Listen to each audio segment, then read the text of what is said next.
দেখো ওকে খাই দিতে হচ্ছে।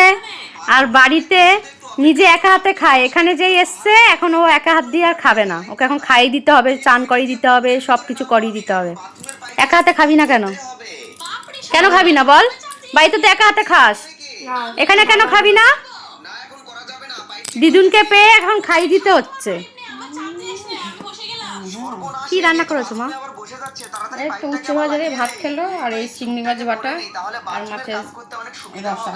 আর মা কাতলা মাছের ঝোল আলু দিয়ে।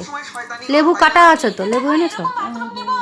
মা তো দেখলে যে ছেলেকে খাওয়াচ্ছে, আর আমি এখন ছাদের দিকে আসলাম জামা কাপড় তুলতে, কারণ ছাদে এখন ঝড় উঠেছে, আমাদের এই দিকটা হালকা বেশ হাওয়া দিচ্ছে আর ঝড় উঠেছে। মা বললো যে ছাদের থেকে জামা কাপড়গুলো সব তুলতে, নালে তো বৃষ্টিতে সব ভিজে যাবে।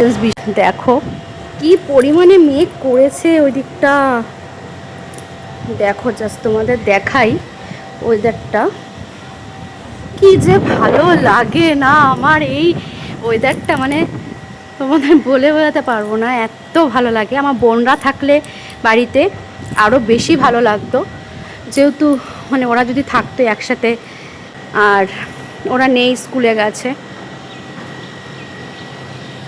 তো এখন জামা কাপড়গুলোকে, এই যে জামা কাপড়গুলোকে এখন সব তুলতে হবে, না হলে তো সব উড়িয়ে নিয়ে চলে যাবে।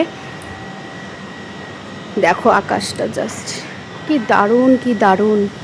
তো আমার মতন এরকম ওয়েদার তোমাদের কাদের কাদের ভালো লাগে কমেন্টে অবশ্যই জানি। তো আমি কিন্তু নিচে যেতে পারিনি, এখনও জামা কাপড় তুলছি, তার মধ্যে বৃষ্টি কিন্তু অলরেডি স্টার্ট হয়ে গেছে। এই দেখো বৃষ্টি পড়ছে, কতটা বুঝতে পারছো তোমরা জানি না। এই যে দেখো, দেখেছো, দেখতে পাচ্ছ এই যে বৃষ্টিগুলো পড়ছে। তো বৃষ্টি আসবে বলেই আগের ওয়েদারটা এতটাই সুন্দর। এই যে ভিজে যাচ্ছে সব কিছু, এখন একটা মুষলধারে বৃষ্টি হোক আর শান্তিতে খাওয়া দাওয়া করে ঘুমাই। নিচে চলে এসছে, এখন কি পরিমাণ বৃষ্টি হচ্ছে দেখো, তোমাদের তারাও দেখাচ্ছে, যা কি পরিমাণে বৃষ্টিটা শুরু হয়েছে, খুব জোরে মুষলধারে বৃষ্টি হচ্ছে। কাচের ভিতর থেকে এই যে, তো এই যে আমি, তো চলো এখন খাওয়া দাওয়া করবো। মা কি রান্না করেছে দেখাই, চলো। দেখো মা রান্না করেছে, এখানে হচ্ছে উচ্ছে ভাজা, এখানে হচ্ছে চিংড়ি মাছ বাটা, আর এটা দিয়েছে হচ্ছে জেঠি, এটাও একটা বাটা, কি খোসা, পটলের খোসা, চিংড়ি মাছ, আলুর খোসা, সব রকম একটা মিক্সড বাটা, এটাও দিয়েছে জেঠি। এটা হচ্ছে চাদা মাছ, ছোট চাদা মাছের ঝাল।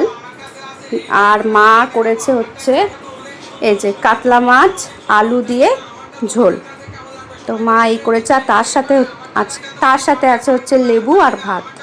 তো চলো, এটাই হচ্ছে আজকের আমাদের লাঞ্চের মেনু।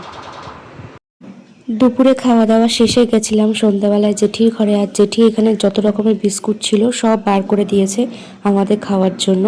আর তারপর চা বিস্কিট খেয়ে ঘরে এসেছি, এসে দেখছি মা এখানে পাস্তা বানিয়েছে আমাদের সবার জন্য। তো আমরা সবাই মিলে এখানে বসে তারপর পাস্তা খাচ্ছিলাম আর গল্প করছিলাম। তো এইভাবেই সেই দিনের সারাটা দিন কাটিয়েছিলাম। তো তোমাদের ভিডিওটা কেমন লাগলো অবশ্যই কমেন্টের মাধ্যমে জানাবে, ভালো লাগলে ফলো করে পাশে থেকো, বাই।